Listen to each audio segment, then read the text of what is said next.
मनसेचे अध्यक्ष राज ठाकरे यांनी गुढीपाडव्याला सर्व बँकांमध्ये मराठी भाषा सक्तीची करण्याचे आदेश दिले होते। यानंतर रायगड जिल्ह्यातील मनसैनिक देखील आक्रमक झालेले पाहायला मिळाले।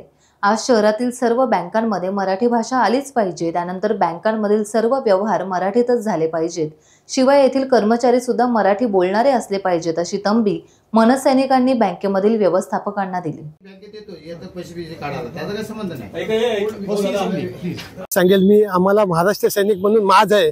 आज मराठी असल्याचा आम्हाला अभिमान आहे आणि नक्कीच सांगेल मी, राजसाहेबांनी गुढीपाडवा मेळाव्यातून जे आम्हाला सांगितलं की मराठी भाषा ही मातृभाषा ही आपली सर्व बँकांमध्ये बोललीच पाहिजे आणि आम्ही तिथे निदर्शनास आले की आम्हाला आपली मराठी म्हणजे महाराष्ट्रामध्ये राहून आपल्या मातृभूमीत राहून ही भाषा आपली वापरत नाही। तिथे जाऊन ज्या स्लिपा बघतोय तर त्या स्लिपांमध्ये आपली मराठी भाषा नाही आहे, तिथे हिंदी आणि इंग्लिश भाषा आहे। आम्ही आज सर्व बँकेना भेटून सांगितलं आहे की जर तुम्ही मराठी भाषेचा वापर नाही केलात तर पुढे मनसे स्टाईलने आम्ही तुम्हाला धडा शिकवू। जय महाराष्ट्र, जय मनसे।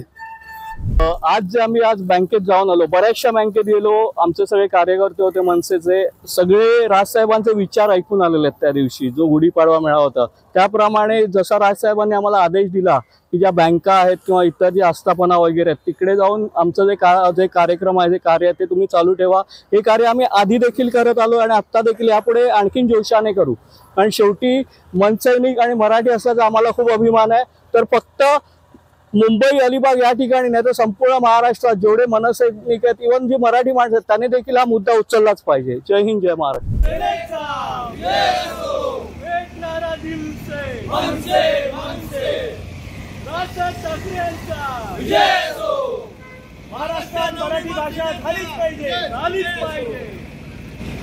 टाइम्स डिजिटलला लाईक करा, सबस्क्राइब करा, शेअर करा आणि बेल आयकॉन दाबायला विसरू नका। पाहत रहा टाइम्स डिजिटल।